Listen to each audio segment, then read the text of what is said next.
First of all, congratulations on your 5 years. Give yourselves a big hand again.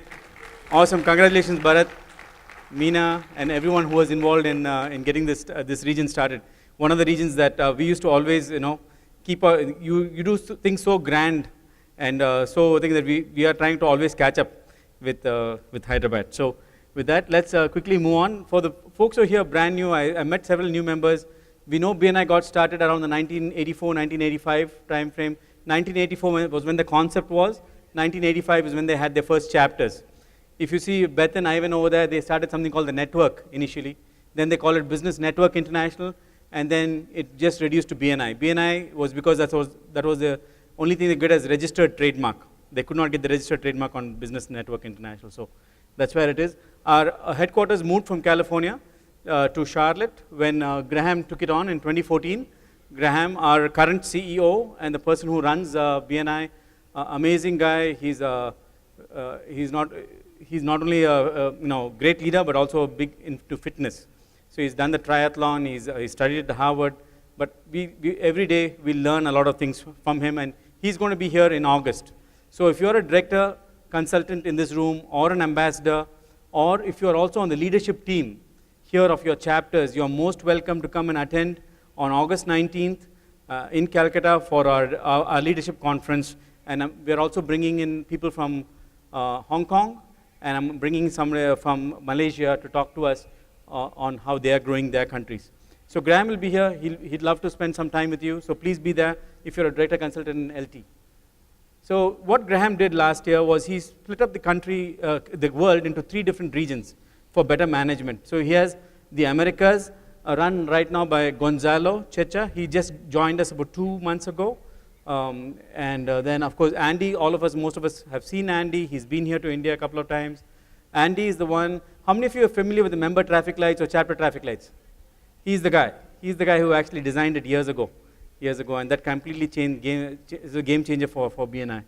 So he used to run all the 70 odd countries sitting in a small city of 450 people in Ireland. And now we are here to support him and the team there. So I take care of Asia Pacific operations. We have 18 countries. The reason I tell you that is if you need connections in any of these countries, there's a mechanism on how you can reach out to me, and I can definitely get you in contact with those national directors of those countries. So with that, if anybody can read this, $1 million is sitting in my bag. You can take it.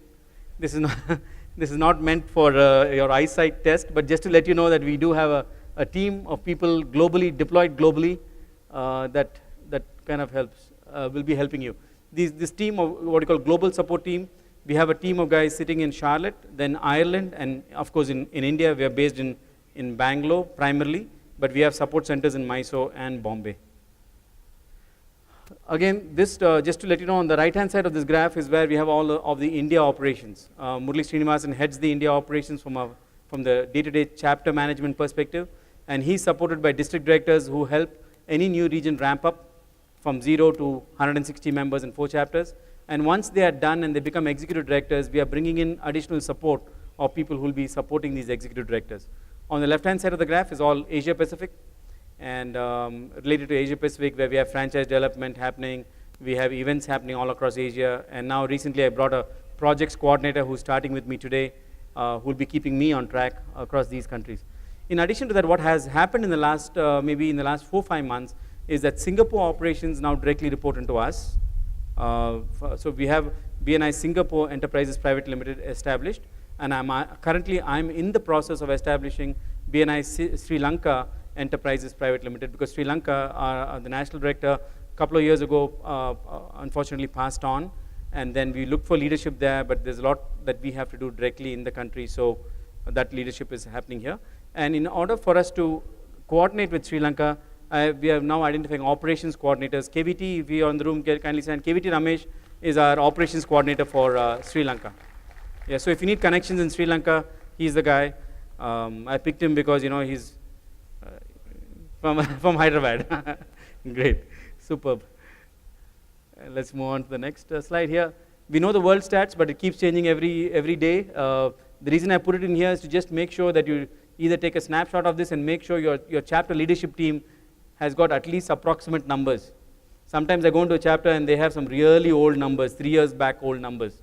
Right? So we now are in 71 countries. We crossed 220,000 members last month, and we are 8,000 plus chapters. If you just get these three numbers, it's enough. Hey, we are over 70 countries, we are over 220,000 members, we are in over 8,000 chapters, right? So that those numbers keep changing. In India, give yourselves a big hand. Yesterday, and actually we crossed 15,000 members mark. 15,000 member mark. Another milestone that we crossed when we took on India last year. It was 9,800 odd, 9,800 odd. So we made some good progress, and we continue to make good progress. As of last night, we are 15,157 members. 23 chapters, 51 regions, 31 cities. We actually have added 12 new regions already this year. We just 6 months is done. The whole of last year we added 10 regions, but now in the half of this year we already completed 12. And our goal is to get about 37 regions or more. So that's the target that I'm shooting for. You know, our revenue goals have been increasing year on year by 63% and 64%, and that directly impacts. This is the revenue that members have earned. So this is directly impacting the bottom line for you, where you're earning this money and it's continuing to grow. When I looked at the numbers before coming here, we have already crossed 3,000 crores for the first 6 months of this year. So I'm anticipating that when we wrap up this particular year, we should be close to 6,200 to 6,500 crore is the target. India's stats, just overall stats, the cities, if you map it out, the city currently that's having the largest BNI population, Mumbai with 2,273, Bangalore 1981, Delhi, and of course Hyderabad is there, 12,200. That includes Hyderabad East, West, and Secunderabad. So in this particular city, we have 1,200. And as far as regions, Pune East tops the head count right now by 1083, and we have 40 members. Lower is Mumbai West. Hyderabad comes third. So give yourselves a big hand. You're the third largest region as far as one single region. But if you actually add the city count, you're 1,200 odd members there. So I also did an interesting statistics. We have a research specialist. Her name is Dr. Caroline Irwin, and she's based in Ireland. And so I asked Caroline, can you tell me how many total platinum and above chapters are there in the world? And tell me what's happening in APAC and what's happening in India specifically. I was more interested in India number. So out of the 508 chapters that are platinum and above, qualified platinum and above in the world, 117 are from India. 23% and more is from India. So give yourselves a big hand, because it's because of you, because of the leadership, that we are building large chapters. And why do we need to build large chapters? Because when you build large chapters, members make a lot of money. They make 8 to 10 times more money than a smaller chapter. Okay, let me continue moving on. By the way, guys, my presentation is all about numbers in the first half, and second half, Satish asked me to do a small keynote, which I'm going to be doing a little later. This was another milestone we reached. We are constantly now hitting 6 to 7 of our chapters. This last month was six of our regions. 6 of our regions are in the top 10 in the world, top 10 ranks in the world. That's another big achievement we constantly have. That's something to be recognized for. And moving on. So what's next? What we're rolling out next is 3 different reports. I'll just quickly cover these reports for you. One is called a 3+1 report, because earlier the traffic lights used to tell us where we were, but it was not giving me a prediction of where we are going to be. So the 3+1 report tells us how is a particular region or a country doing in filling their chapters as new chapter launches, filling chapters, and retaining members. So if you take a look at the country level, this is the country level stats. At the country level, you can see here, I'm listing the top 18 countries for Asia Pac, and then I've also listed the comparables for us on the bigger countries that we are competing against with Europe. Now in Asia Pac, you'll see that we track the launching in the first column, the filling, retaining the first year, retaining overall retention, and the total net growth. India, this is a report from May. India at the end of May last month, we had added 4,000 members, and if you see, all our parameters are green. So again, it's a big achievement to you. We also have an NPS score of 47. It's a big achievement because we started with an NPS score of 6. NPS score is basically the happiness score of how happy our members are. Happy members will invite, happy members will stay back, happy members will make a lot of money. Now, if I have to compare that I don't think there's any other country. I think there's Hong Kong in the Asia market and Malaysia that have got all parameters in green, and the others I'm working on the different focus areas. So this report is a fantastic report because it tells you as leaders also exactly which parameter in your regions you need to fix. Like maybe you may be thinking that we are adding a lot of members in net add, but maybe it's actually the filling that needs to get done. So when I compared it to France, because France is the country that's got the second largest BNI population in the world after the US. So last year we beat UK in terms of membership count, and currently France has got 17,948. They have crossed 18,000 members. As far as I know, they have crossed 18,000 members, and we have just now crossed 15,000 members. But if you look at the net add, we have had, I think we were 1,500. When I looked at it, we were about 1,500 members more in terms of net add. Yeah, total net growth, 2,542 is the number in France, and total net add for us is 3,988. So we need to keep at this if we maintain this particular pace, maybe in the next 2 quarters, we should be able to get closer to the number that France is. The other countries I compared to are Italy and Germany. These 2 countries are doing phenomenally well, Italy, Germany, and United Kingdom, of course, is a legacy country. But in all those countries, they are having challenges in filling their chapters. So in a way, the reason I'm telling you this, many times we think, oh, the grass is greener on the other side. We should go to some other country and learn and stuff. But I just want to let you know that I'm really proud of our leaders here, the executive director team and the members, that we are setting the benchmark for the world. When you travel across to other regions in the world and when you're going as a member, they're going to come to you and seek out, hey, what are you guys doing? So we need to make sure that we are representing BNI right as far as India goes. So with that, I'm going to the next slide. There you go. This is the region level. The same thing, if I just highlighted Hyderabad East and West, we have happy members, 48, so 40 and 58 in terms of NPS score. There's a little bit of work to be done in the filling of members in the Hyderabad East region, which we know, and we are working on that piece. This is the chapter level traffic lights. So this is being published to your EDs, and EDs will then give it to the director consultants. This tells me in every chapter how the members are they happy, are they not happy, what's happening in the chapter. So I might be sitting in another country, but this report gives me the level of detail, and I can always call back that particular ED and say, how can I help you? How can I help you? For example, how can I make the members of quads? Is there members of quads here? Any members in quads here? I need to come to your chapter and find out, or maybe figure out what are the things that we need to do to support you in some ways. Okay, so this is a quick report. Now, this is a very important thing I want to share. This is again, the last 6 months we have spent a lot of money and a lot of effort in doing data analytics at the back end. We have guys, I said, sitting in Ireland, doing business intelligence for us, and they found like now I can prove that there's a direct correlation between the people who attended MSPs and the number of drops you're having in your chapters. If you see APAC, we've 2,729 people did not attend MSP the whole year.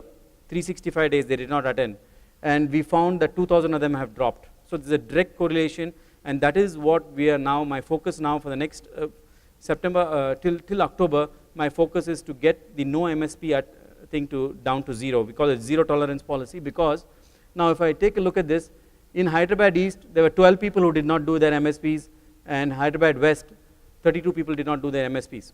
So these 12 and 32, you have time until end of October to finish it. If you don't finish it, the new system will drop you out. We will take out people, because we know that there's a direct correlation that members have to attend their MSPs within 60 days. So if you are a member here and you know the new member has joined and has not attended the MSP in 60 days, you need to go to them and say, hey, you're losing me money. I know how to give you referrals. You do not know how to participate and play with us. So please go get educated. Please send them, because it is actually going to benefit that member, stick with us and make more money with us, right? So here, I'm not going to the names, but if your name is on the list, I'm keeping an eye on you. And Bharat Shah too. Bharat, this is East and West. Okay, there's one more report that I'm going to be giving Bharat. It's called the churn report. I'm not going to go into detail, but Bharat will be soon getting a list of people that are likely to be leaving the region, because we're doing, again, back-end data analytics that will tell us exactly, predict to us who's likely to leave the chapter. And then we will sit down with those members and see how we can help them retain, because retention is an important factor for us. Because we care for them. Mobile app, and all of you are using mobile apps? Okay, superb. And so are you guys happy with that? please do give feedback. Steve is superb in the US, our new CIO. He loves getting feedback and he continues to better that system. We are moving into a new office. We should have moved in the last week, but sometime in July, as soon as our other paperwork gets done, we should be moving in. It's in Bangalore, in the Indiranagar. You're most welcome to come there. If you're a new ED, you'll be coming in for trainings soon. A lot of our trainings are going to be done out of the new office. And then with that, I'm done with the BNI update. Now I'm switching on from BNI to something that's adding, which I thought I shared in 2 cities. It was well received. Last evening, I was in another association meeting with the Chief Minister of Goa. I presented the same thing as a keynote. They loved it. And I prepared this initially for my Bombay team for their LTRT. So I thought I'll share with you something called the 4 disciplines of execution. It is from a book that I will share with you the title of that book. Okay. So basically, when we set goals or when we're trying to get our, every leader focuses on 2 things. One is strategy and the other is execution, right? And at the beginning of the year or beginning of the quarter, we set the strategy of what we want to achieve, and we the leader focuses on the execution piece. But if there's a struggle between, which one of these do you struggle more? Strategy or execution? Execution. Why is that? How many of us have done MBAs? What do they teach us in MBA? It's all about strategy, right? It's a lot about strategy. And when we come to the execution piece, we probably do not know how to execute through that. So I want to cover some of the tips that will help us execute better or faster. Ram Charan, in his book, he talks about 70% of the strategic failures happen because of poor execution of leaders. So this concept is about, on a day-to-day, we are always focused on our work. There's always things that are happening in our work we call the whirlwind. These are things that the day-to-day problems, right, that happens. And then we have set our goals because of our strategy, and there's always a clash between what we have to do day-to-day and where we want to take our company to the next step. Okay? And so what happens, the day-to-day stuff always is urgent, whereas the more important stuff is our goals where we have to take our company to a particular direction. Do you agree? And if there's a competition between urgent and important, what do you think wins? Urgent wins all the time, hands down, urgent wins. So we forget the question of the importance piece. So the idea is, the challenge that we have is how do we execute amongst that whirlwind? Even though the whirlwind is going on, even though all that confusion happens, how do we go about executing towards our goals? Okay, and that is what we're going to talk about in the 4 disciplines of execution. We're going to talk about 4 different steps that's going to help us continue to achieve our goals, though we have day-to-day issues that we need to deal with. Next slide, please. So this is all from a book called The 4 Disciplines of Execution. The first discipline is we need to focus on the wildly important things. He calls it the WIG, W-I-G, WIG. So the wildly important things is, many people, when we set goals for our companies, we have 10 to 15 different goals we set. In the book he says that if we focus on 2 to 3 different, we need to identify maybe 2 goals this quarter. Like I have identified one goal this quarter for me is get to the no MSP. There is 0 tolerance on MSP. All my leaders have already accepted, and they are all EDs. You have heard that thing, right? We are all on a 0 tolerance policy, and all of us are working towards that one single-minded goal of making all our MSP to 0. I mean no attended to 0. So focus on 1. If you focus on 2 to 3 goals, you will achieve 2 to 3 goals. Okay. If you focus on 4 to 10 goals, you will achieve 1 to 2 goals. If you focus on anything more than that, 11 to 20, you're not going to achieve anything. So please, when you're giving goals to your teams, when you're working on your goals in your chapters, please pick the most important ones. It can be for this particular week, this is my most important goal. Are you with me on this? So that's the first discipline is reduce the number of goals, focus on 1 and 2, achieve that, and go to the next set. Yesterday I was with our CM of Goa.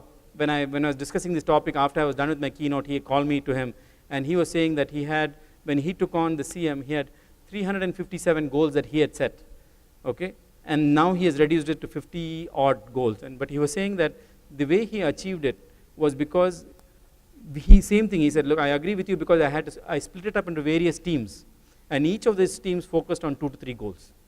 So he validated what was given in the book that we have to focus on 2 to 3 goals. Amazing guy. If you guys get to meet him, you should. So the WIG is the goal that makes all the difference. Failure to achieve this goal renders all other achievements inconsequential. If we focus on just that MSP attendance, okay, do you think it's going to make a big difference in our retention? Absolutely. Right? So focus on that, like that one main thing. We also have sub-WIGs. You can have different teams. Like he was saying when he was a defense minister, he has got sub-teams. So sub-teams can have their own WIGs. Okay? But it's important to understand, even if the sub-team's WIG wins, it's more important that the main WIG of the company has to win. Okay, so sub-team cannot keep doing things that are, hey, it's not in alignment with the main goal of the company.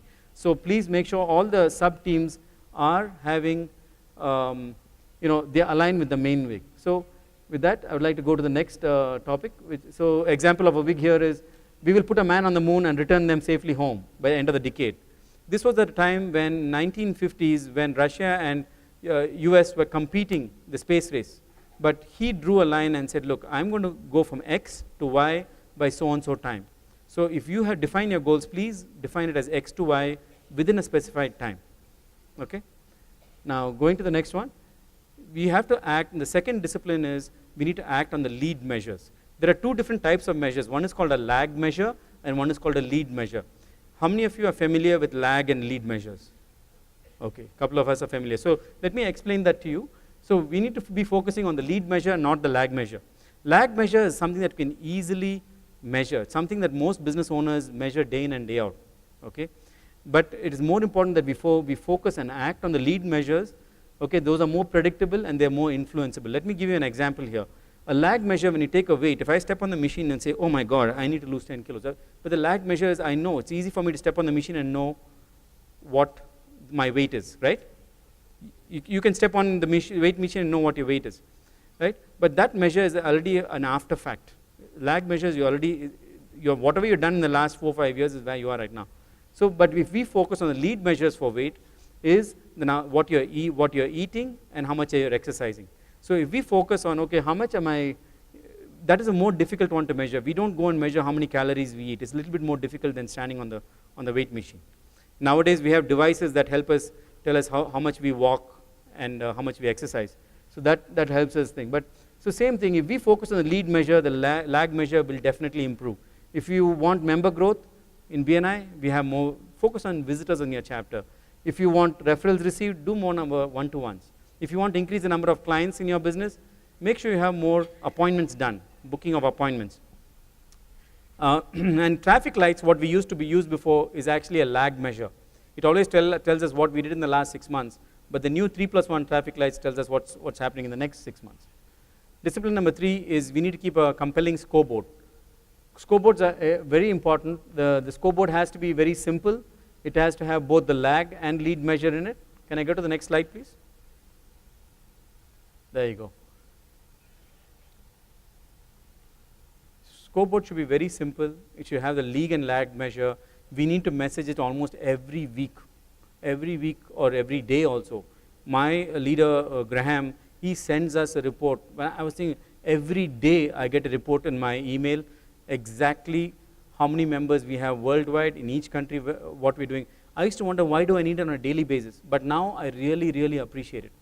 Because in a simple glance, I know, okay, this is the total number of members, this is are we going trending up, trending down, and then the beauty of this is, when we measure our business this way, we are being very agile. We're able to make changes in our business, so we're able to reach our goals. So it tells us whether we're winning or losing.